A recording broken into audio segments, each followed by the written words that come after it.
Nice to meet you on this lovely Saturday. Mm-hmm. Congrats on the new place. Thank you. Congrats on your big girly job.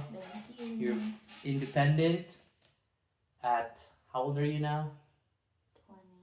At 20 years old. Wait, pretty much 19 too, right? No, I'm turning 20 and 21 in May. Yeah, but you moved out before 20?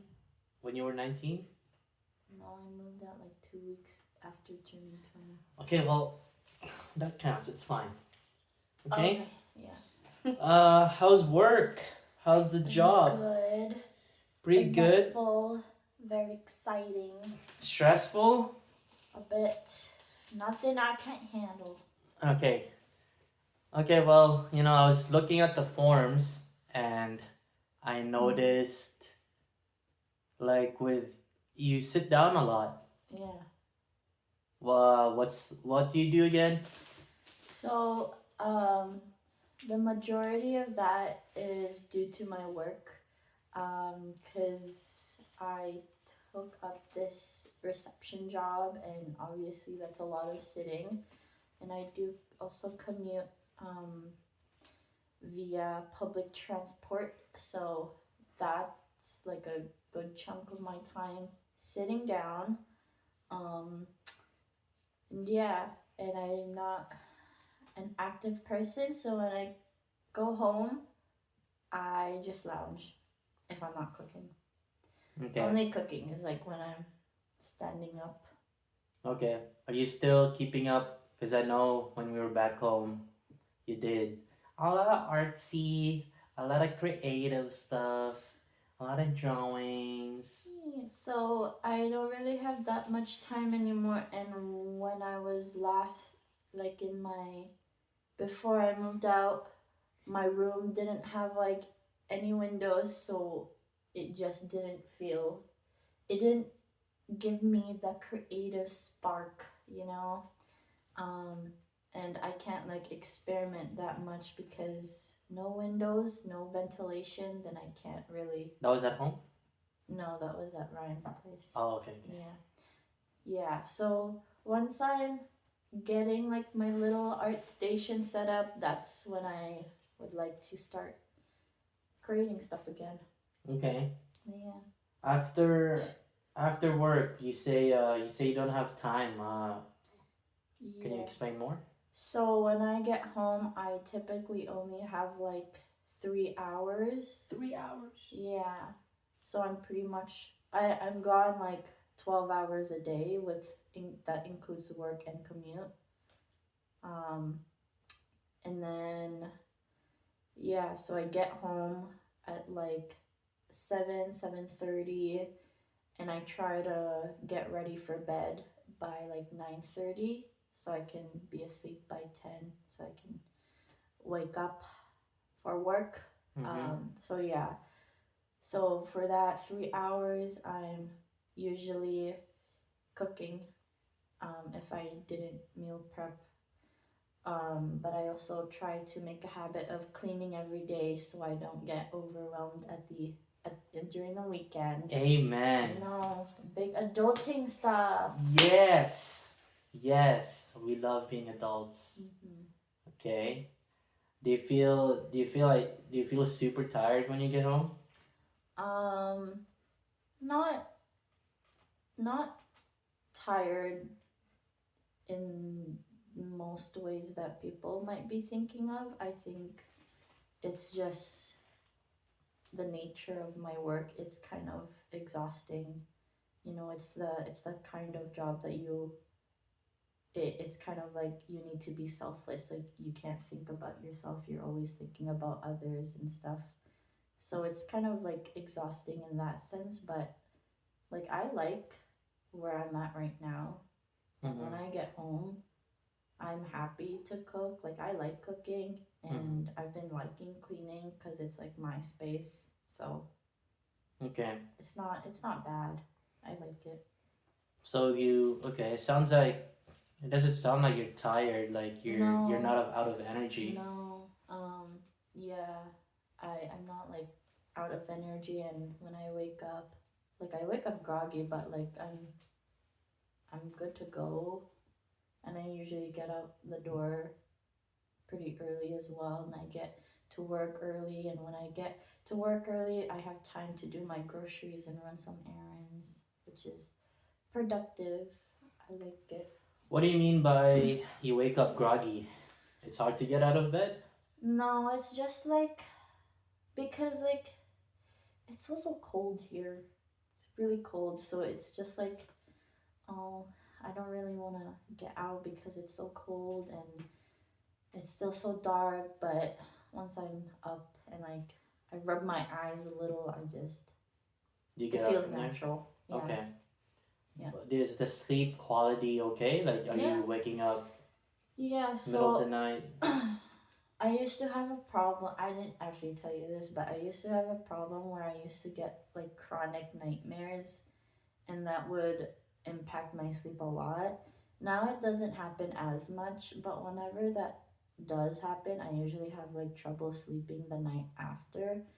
But like in terms of like waking up, I don't like really feel tired. It's just like, oh, I'm like scared to go back to sleep. That was that when we were. Yeah.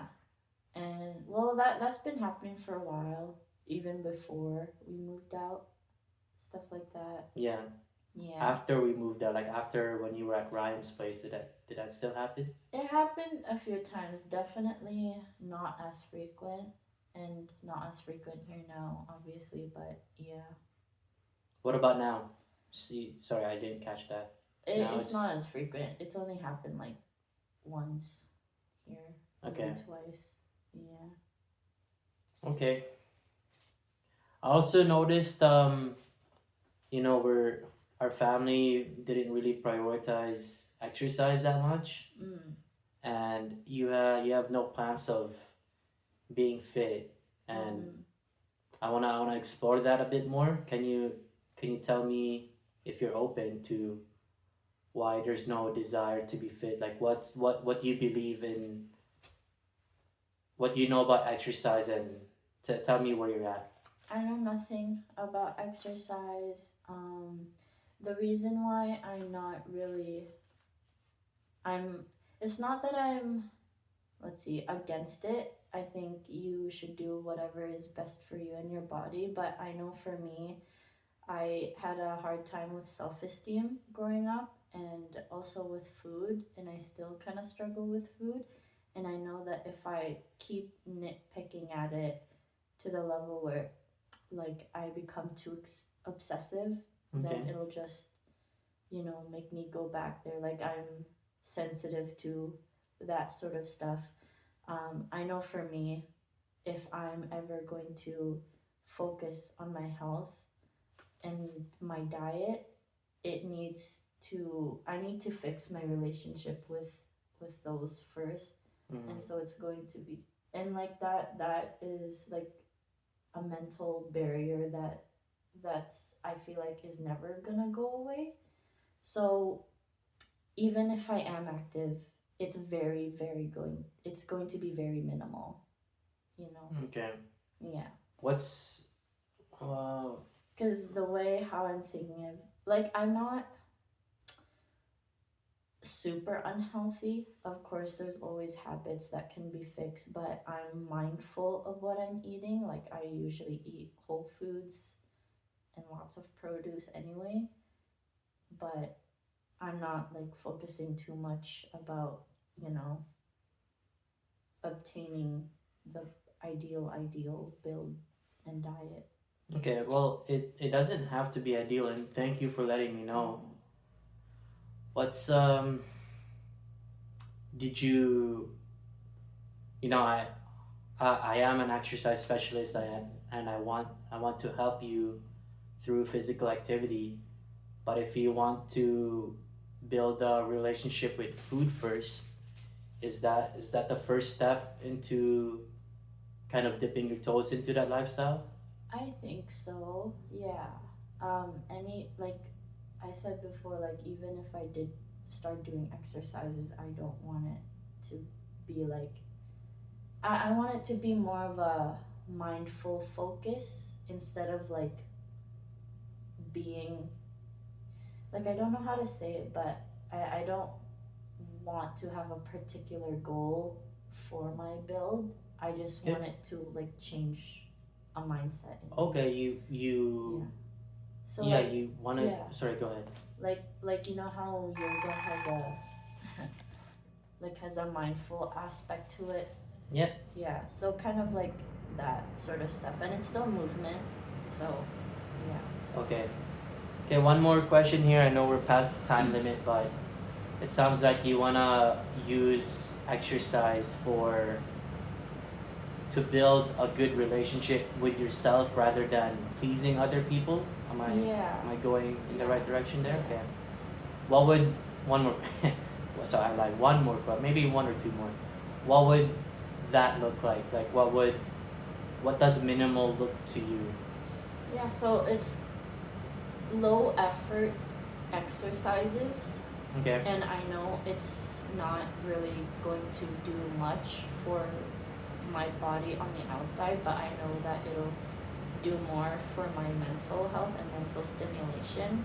Okay. And especially since I had a hard time with my self-esteem, I think that will do more for me than harm than if I went, I don't know, like bodybuilding, where I'm Yeah. super focused on my body image.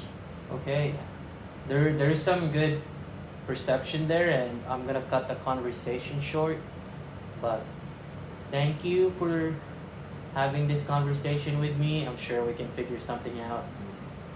We definitely don't want to go into, for the lack of a better word, an ignorance Yeah.